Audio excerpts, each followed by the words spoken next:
Okay, now that we've learned how to fill out a check and fill in a check register, we're going to talk about using debit cards and ATMs. So a debit card is used to immediately withdraw funds from your checking account without having to write a check.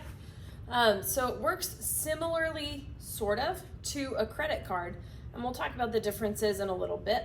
But unlike a credit card, your money, when you swipe your debit card, I want you to think about it as immediately flying out of your account. So it is gone. So it's immediately withdrawn. It's out of there. Usually, you're going to have to enter a security code called a PIN, or a personal identification number, in order to use that debit card. You can also use a debit card at an automated teller machine or an ATM, and that can be used to withdraw cash from your account.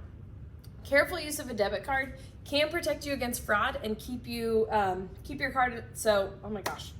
Careful use of a debit card can protect you against fraud, but you do want to make sure that you keep your card in a safe place. You want to memorize your PIN and not write it down. So it's usually just a 4-digit number. That shouldn't be too terribly difficult to remember, but you don't want to make it something that is like a significant number to you. Like, don't make it the days of your birthday. Like my birthday is June 14th, so I would not want to make my PIN 0614 because that's easily guessed. You do want to make sure that your PIN is going to be something that's just like 4 random numbers that you can remember and use to keep it just like completely random and a secret. Make sure that you report a lost or stolen card to your financial institution immediately. Especially with a debit card, there aren't as many protections on your money as there are on a credit card. Okay, managing your account. You always want to make sure that you're keeping accurate records when you write a check, when you use your debit card, when you withdraw cash from an ATM, when you in any way take money out of your account, or when you put it into your account. So when you're taking money out of your account, remember to subtract that. So it's a withdraw. So you're going to subtract that from your running total column. Okay, when you make a deposit, when you put money in, you want to make sure that you add money into your running total column. So each month, your financial institution is going to send you a statement of the transactions that took place on your account. Sometimes they send them bi-monthly or quarterly, but most of the time it will be monthly. So you want to make sure that you're checking to be sure that it's the correct amount. Okay, so this is where this check mark column comes into play. So once it is reflected on your statement, you can go ahead and check it off. So that just says like, hey, I've seen this on my statement, so I know it is in my account or out of my account.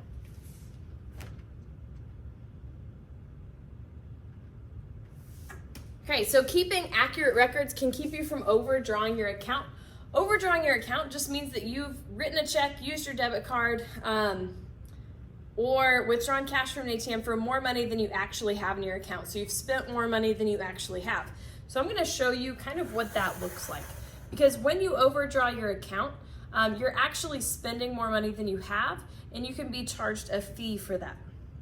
Sometimes they will offer you overdraft protection for a fee, because everything costs a fee.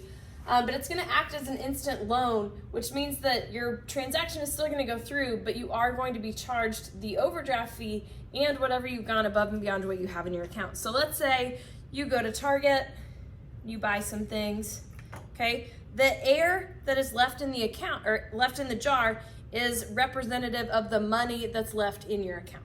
Okay, so the more air, the more money. Okay, so then after Target, maybe I go to Chick-fil-A and get some dinner. Okay, then I go to Kirkland's and I buy some things for my house. And then I go to PetSmart and I buy some things for Ollie.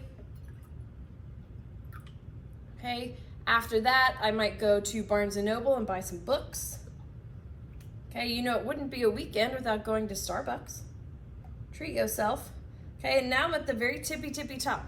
So if I make another transaction, so if I were to go to Sonic to get a, I don't know, cherry limeade, okay, even though it doesn't cost very much money, that is what pushes me over the edge, okay? I still had the transaction go through, but it did spill over, okay? And then I'm also going to be charged an overdraft fee for that amount, okay? Then maybe I make another transaction. Maybe I go to Sweet M's while I'm over on that side of town.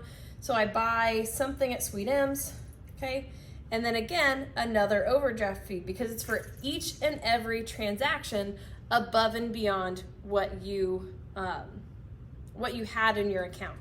Okay, so now, in addition to like needing to pay, put money into my account so that I can have my account balance be back to positive, okay, or at least not negative, I also have to pay back the rest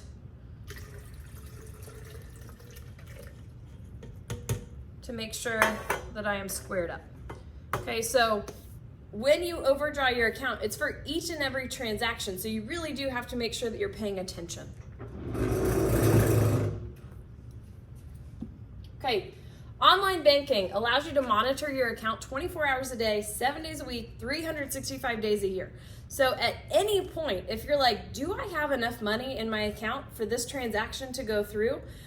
You can check your app, you can log on to your bank account or your bank information on your computer, and you can just check, okay? You can look at statements, you can see your account balance, you can review deposits, withdrawals, you can transfer money from one account to the other, and you can even do an electronic funds transfer, which allows you to use a computer to move money between your accounts. So you can also set up automatic payments for most bills and loans. So the nice thing about online banking is you don't have to wait for the bank to open just to check on some of those things. So the way that my bank has things set up is my mortgage payment comes directly out of my account on the first of the month every month. So it's nice because I don't have to worry about, did I send that check or not? I know it just comes out, but I do have to remember to make sure that there is enough money for that mortgage payment to come out. And sometimes it gets close to the first of the month when it's going to come out of my account, and I have to think like, okay, do I have enough money in there? I can just log on to the app on my phone and I can see how much money I have. And if I don't, I can do an electronic funds transfer and transfer money from my savings account into my checking account. So online banking is super duper helpful. All right, let's talk about savings accounts. Okay, so the primary purpose of a savings account is to earn interest on the money that you have in the account. Interest, when you're earning it, is kind of like having free money that's given to you just for having money in an account, which is pretty cool.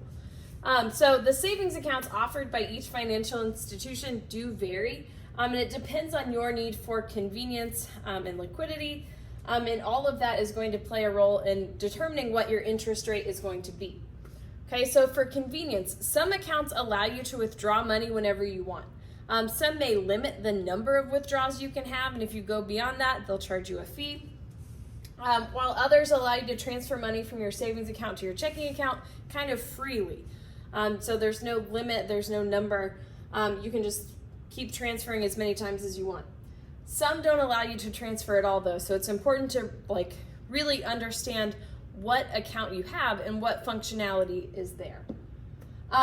Interest rate. The higher the interest rate, the more interest income you will earn. So when you're searching for a savings account, you want to find an interest rate that is super duper high, because that means that you're going to get the most interest that you possibly can, because it's a percentage. You want a high percentage of interest.